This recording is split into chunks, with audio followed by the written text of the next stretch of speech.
Environment के important themes जानने से पहले ये देख लेते हैं इन्वायरमेंट का इंपॉर्टेंस क्या है यूपीएससी प्रीलिम्स 2023 के लिए। अगर हम प्रीवियस 2013 के बाद की बात करें तो आप you can notice from here कि 2017 और 18 को छोड़ के हर साल 15 क्वेश्चन से ज़्यादा पूछे इन्वायरमेंट सेक्शन से। एंड 15 क्वेश्चन का मतलब पता है क्या होता है? 15 क्वेश्चन का 2021 की कट ऑफ गई थी 88 मार्क्स। इसका मतलब ये हुआ कि net 44 question were required to clear the cut off. मान लेते 45, ठीक है, और ये 15 question, 15 is this is 1/3 of the cut off marks, right. अगर आप सारे क्वेश्चन इन्वायरमेंट के सही करके आ जाओ तो एटलीस्ट आप 1/3 कट ऑफ तो सिर्फ एक सेक्शन से कवर कर दोगे। उसके बाद क्या आते हैं? पॉलिटी, इकोनॉमी, हिस्ट्री, जोग्राफी और science and tech, current affairs, ये सारे तो अलग चीज़ें हैं, राइट। इसीलिए मैं इन्वायरमेंट को अपने बिग फोर में इंक्लूड करता हूँ। बिग फोर जिन्होंने नहीं पता है उनके लिए एक तो पॉलिटी है, हिस्ट्री है, इकोनॉमी है, जोग्राफी प्लस इन्वायरमेंट है। These are the big fours, क्योंकि majority of the paper is going to come from these four topics only, four subjects only. तो इसलिए environment is a part of the big four and nobody is going to leave it who is serious for the prelims. अब देखो 15 question है। अब कई लोग सोच रहे होंगे 15 के 15 क्वेश्चन सारे सही थोड़ी होते हैं। आई एग्री विद यू, सारे क्वेश्चन सही नहीं होते हैं, but this much I can guarantee you कि 12 प्लस क्वेश्चन तो ऑब्वियसली सही हो जाते हैं 15 में से। 12 तो क्वेश्चन सही हो जाते हैं, 12 क्वेश्चन सही करना 15 में से is not a difficult task in the environment. All इसमें कई क्वेश्चंस कॉमन सेंस वाले होते हैं और कई सारे क्वेश्चन तो static plus current, I mean जो आपको आते होंगे वो होंगे। कोई स्पीशीज इन द न्यूज़ आ जाएगी, वो आपको पता होना चाहिए, है ना। कुछ बेसिक चीज़ें अगर आप करके जा रहे हो तो आप 12 प्लस कर सकते हो। ये यहीं से मेजोरिटी ऑफ द क्वेश्चन आ जाते हैं जो आपको पता होंगे, श्योर शॉर्ट 100% वाले। प्लस कुछ कॉमन सेंस वाले क्वेश्चन होते हैं, जैसे खराई कैमल वाला क्वेश्चन था, बेंजीन पोल्यूशन के सोर्सेज क्या हैं, ये सारे कॉमन सेंस बेस्ड क्वेश्चन हैं। Okay, so including all these things आप 12 प्लस क्वेश्चन अच्छे से अचीव कर सकते हो, and which is a good thing, which is a good margin. So this is why environment is very important for the UPSC prelims perspective. Welcome to the Shiva Education IAS। अब बात करते हैं environment की themes की। environment की themes की अगर बात करें तो these 6 topics, miscellaneous के ऊपर वाले 6 topics, इन 6 टॉपिक्स में से 6 थीम्स में से more than 70 to 80% of the questions are going to come in the environment section of the UPSC prelims. Almost every year, हर साल का यही है। इन 6 टॉपिक से 70 to 80% क्वेश्चंस आते हैं। इस स्लाइड का आप स्क्रीनशॉट लेकर रख लो। This slide is going to help you a lot in your UPSC prelims preparation. Okay, आप इस स्लाइड से मैच करते जाओ कि आप क्या क्या पढ़ रहे हो, क्या क्या छूट गया है। ओके, अगर आप ये करोगे सर्टेनली योर इन्वायरमेंट की preparation would get a concrete direction कि किस साइड में जा रही है, और आप उसको एनालाइज कर पाओगे इन्वायरमेंट में कितना हो गया, कितना नहीं हो रहा है। अगर आप मॉक्स दे रहे हो तो आपके कौन से सेक्शन से कौन सी थीम्स के क्वेश्चन गलत हो रहे हैं, कौन सी थीम्स पे आपको काम करना ज़रूरी है, कौन सी थीम आपने छोड़ रखी है अभी। These things would be very initial crucial for you to analyse your environment preparation. So please take a screenshot of this slide and prepare the environment section accordingly. अब बात करते हैं प्रीवियस ईयर क्वेश्चन के basis पे, ये चीज़ें prove करूंगा मैं कि हाँ यही थिंग्स हैं जहाँ से क्वेश्चन आते हैं। ऑब्वियसली हर साल 15 क्वेश्चन आते हैं ऑन एन एवरेज, तो 10 साल का मैं 150 question I can not discuss hair.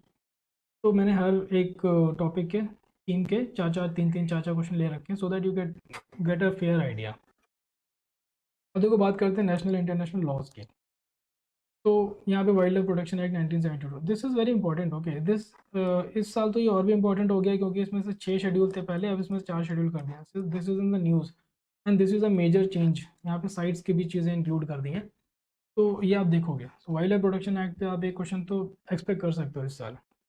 ठीक है, वाइल्ड लाइफ प्रोटेक्शन एक्ट पे क्वेश्चन आया, यूएन पे क्वेश्चन फिर से आया, मोमेंटम फॉर द चेंज, और ये सारा करके initiative, this is an initiative.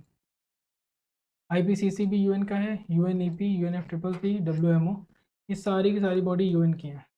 Okay, फिर क्या है, national Ganga river basin authority, NGRB है, ये नेशनल लेवल की अथॉरिटी है। तो आप इन 4 क्वेश्चन से क्या देखे? आपने ये देखा कि अगर इंटरनेशनल लेवल पे कोई क्वेश्चन आ रहा है तो यूएन पे क्वेश्चन आ रहा है, यूएन या फिर उसकी कोई बॉडी पे क्वेश्चन आ रहा है। Okay, IPCC, UNEP, FCC, I mean F triple C, UNCCD etcetera, WMO, इन सब पे क्वेश्चन आ रहा है। इन्हीं सब के इनिशिएटिव पूछे जाएंगे, इन्हीं सब के लॉज पूछे जाएंगे।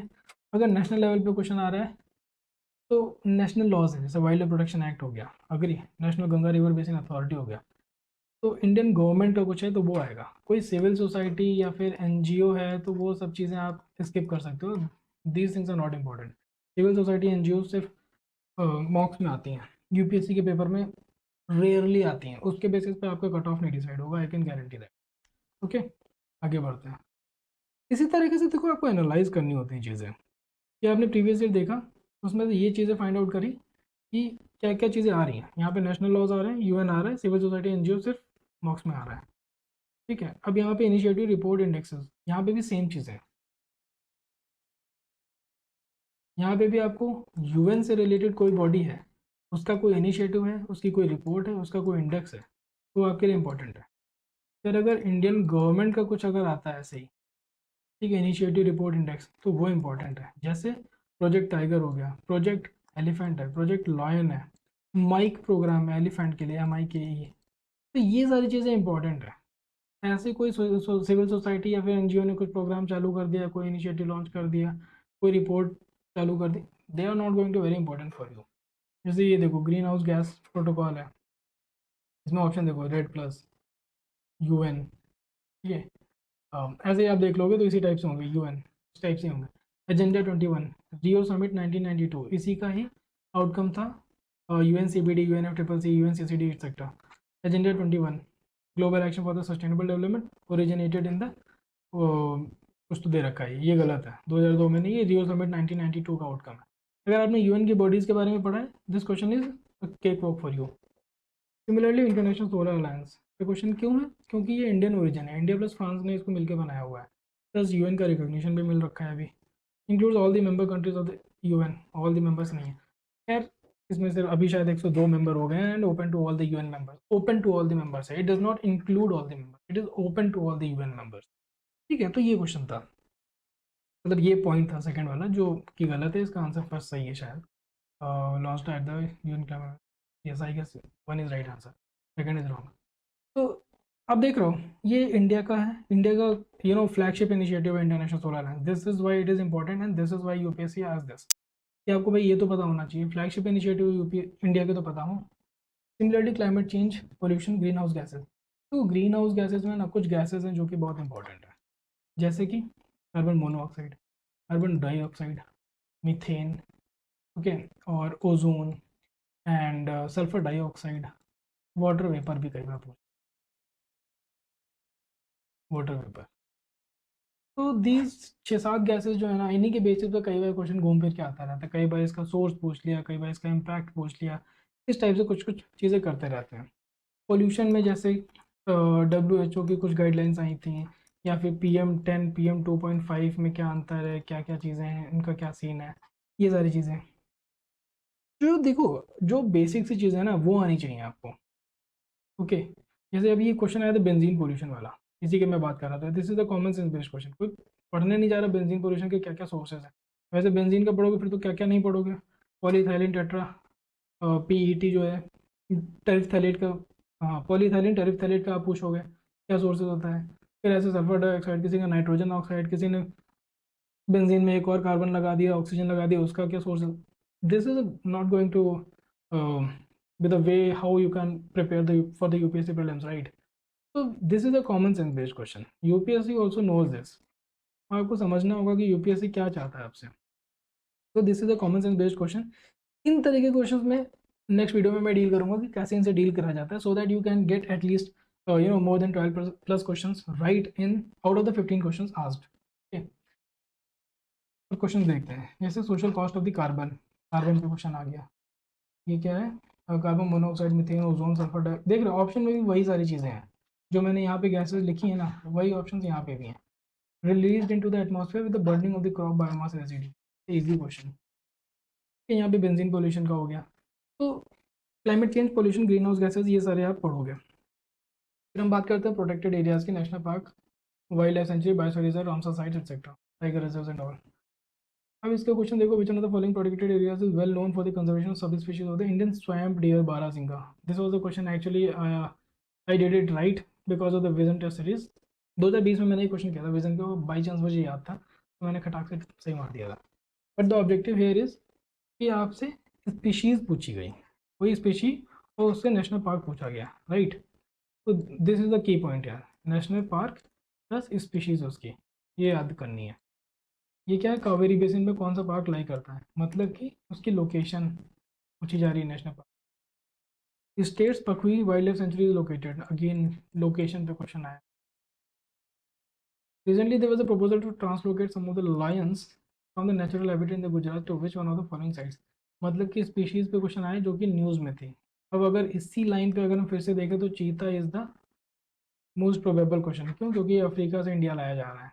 तो this could be a question चीता पे। तो आपने इस क्वेश्चन, इन सारे क्वेश्चन को देख के क्या रियलाइज़ किया, नेशनल पार्क वाइट, ये जो प्रोटेक्टेड एरियाज हैं इनमें क्या क्या चीज़ें पढ़नी है। एक तो लोकेशन पढ़ना है, कहाँ पे है, कौन सा स्टेट है, क्या पहाड़ है, क्या वैली है, ठीक है, लोकेशन। उसके रिवर्स क्या है, उसकी वेजिटेशन क्या है, उसमें कोई स्पीशीज़ या फिर एनिमल स्पीशीज़ कौन सी है स्पेशली, वो कौन सी है। ये चार चीज़ें तो आपको करके जानी है। Okay, are you getting my point, कि आप कैसे देख रहे हो। ये मैंने चार चार क्वेश्चन ना इसलिए लिए हैं सो that you can get the idea कि क्या क्या क्वेश्चन पूछे जा सकते हैं। हर टाइप का मैंने कोशिश करा है कि एक एक क्वेश्चन हो एटलीस्ट, ठीक है। तो this is how you are going to cover up the protected areas. Location करनी है, रिवर, आप एक चार्ट बना के रख लो यहाँ पे, प्रोटेक्टेड एरिया कौन सा है, उसका लोकेशन क्या है, उसमें रिवर कौन सी बहती है, उसमें वेजिटेशन कौन सा है, उसमें कोई स्पीशीज इंपॉर्टेंट है तो है कौन सी है, ठीक है। बस ऐसे ऐसे सारे नेशनल पार्क और टाइगर रिजर्व का आप बना लोगे ना, although it is going to be a time consuming thing, but that is going to help you a lot. और ये जो लोकेशन वाली चीज़ है ये आप मैप से करना, PMFIS वगैरह हर जगह बहुत सारी जगहों पे मिल जाएगा। आप इमेज डालना, गूगल पे जाके सर्च करो नेशनल पार्क UPSC, फिर जाके इमेजेस पे टाइप कर देना, बहुत सारे निकाल के आ जाएंगे। तो आप उठा के कोई भी रट डालो। अग्री। अब बात करते हैं स्पीशीज़ की। Right camel, this was I am talking about. ये this is a common sense based question. Again wildlife protection act 1972 पे क्वेश्चन। Following animal can not be hunted but the objective is wildlife protection act is important है। Most likely places to find the musk deer. यहाँ पे देखो sanctuary national park, wildlife sanctuary national park, जो अभी मैंने previous slide में बताया, जो प्रोटेक्टेड एरियाज हैं उनमें कौन सी स्पीशीज़ हैं, कोई इंपॉर्टेंट स्पीशीज़ है वो याद करनी है। सिमिलरली वाइल्ड लाइफ और naturally found in, again the same thing, protected area और कौन सा species. Bluefin mahseer, Irrawaddy dolphin, rusty spotted cats. I don't think rusty spotted cat eastern Ghat में, वेस्टर्न घाट में किसी को। महासीर, ब्लूफिन महासीर को एक्सपेक्ट कर सकते हैं कि शायद किसी को पता हो, मेरे को तो नहीं पता। अगर लेकिन किसी ने फिजिकल ज्योग्राफी वर्ल्ड की अच्छे से पढ़ी है तो वो श्योरली नो, उसे पता होगा कि Irrawaddy is a river name, okay, that flows in the Myanmar. अब म्यांमार में अगर रिवर है ये इरावदी, और चंबल भी एक नदी है, गंगा नदी में कावेरी फिश क्यों होगी यार, अगर और नॉट। गंगा रिवर में मिसिसिपी या फिर मिसिसिपी फिश क्यों होगी, अगर और नॉट। गंगा रिवर में गंगा डॉल्फिन होगी, इरावदी रिवर में इरावदी डॉल्फिन होगी, या फिर छोटे मोटे अलग एरियाज में जैसे Ganga dolphin is found in the, उसी में भी मान सकते हैं कि हाँ सही होगा क्योंकि गंगा की ट्रिब्यूटरी है तो ठीक है, हो सकता हो। यमुना में मान सकते हैं कि हो सकता है हो, ठीक है। But no buddy can say कि कोई नदी आर्कटिक ओशन में है, अंटार्कटिक ओशन में, वहाँ पे गंगा डॉल्फिन है। Obviously it's not a question, right. तो this is also common sense based question.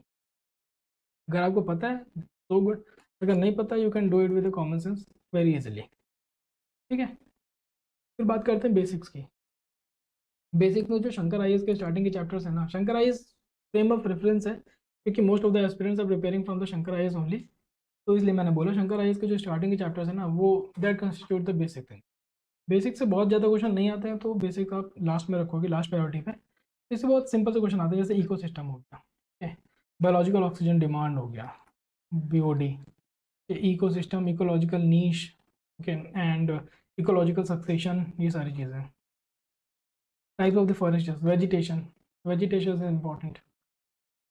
In India, which one of the following types of the forest is teak, a dominant tree species? Obviously, ये तो geography की NCERT में answer दे रखा है इसका, ठीक है। बायोलॉजिकल ऑक्सीजन डिमांड क्या होता है, due to some reason if there is a huge fall in the population of the species of the butterflies, what are the consequences, pollination could be adversely affected, drastic, अच्छा ये तो उन्होंने खुद ही red कर दिया, drastic increase in the fungal infections of some cultivated plants. It could lead to a fall in the population of some species of the wasp, spider, birds. कुछ भी हो सकता है. Agree? So this is again a common sense based question. ये आप पढ़ोगे नहीं कि बटरफ्लाई के कम होने से क्या होता है, but this is a common sense based question. Such question I will deal in the next video. But what is the outcome? What is the learning from such questions is कि आपको क्या क्या topics आ रहे हैं. So summarizing all the content now, ये जो 6 topics हैं, they are going to help you in scoring more than 70 to 80% accuracy in the environment section. Okay, which is a good accuracy. 70 तो मैं बहुत कम बोल रहा हूँ. More than 80 accuracy is achievable in environment section. Okay. And these 6 topics are going to help you out in giving direction to your environment preparation, in analyzing your preparation, analyzing your mocks, analyzing your PYQs. And do this, please do this. Okay, अगर आप ये सिर्फ video देख के skip मार दोगे and nothing is going to help you out. Okay, look at them, analyze the PYQs, and then only you will be able to appreciate my effort here. Okay, so go to the PYQ from the 2013 onwards, read every question and analyse कि किस category में ये वो आ रहा है और आप वो क्वेश्चन कर पा रहे हो या नहीं कर पा रहे हो. कर पा रहे हो सो गुड, नहीं कर पा रहे हो तो आप एक थीम डेवलप करो कि आपने किस टॉपिक पे काम कम किया हुआ है, so that you can give more energy to that theme, to that section. Okay, so this is how you are going to prepare for the prelims. And finally some questions for you people, जिसका answer आप comment section में करोगे. जिसके भी answer सही होंगे मैं उसके कमेंट को हार्ट दे दूंगा, so that everybody could know the right answer. And this was all for the today's video. अगर आपको कुछ सही लगा है, कुछ वीडियो से गेन हुआ है, आपको लगता है कुछ डायरेक्शन मिली है environment section में, then please do like this video and subscribe to my channel Shiva Education IS. Thank you very much. Bye bye. I will keep coming with such nice videos for you people. Thank you. Bye.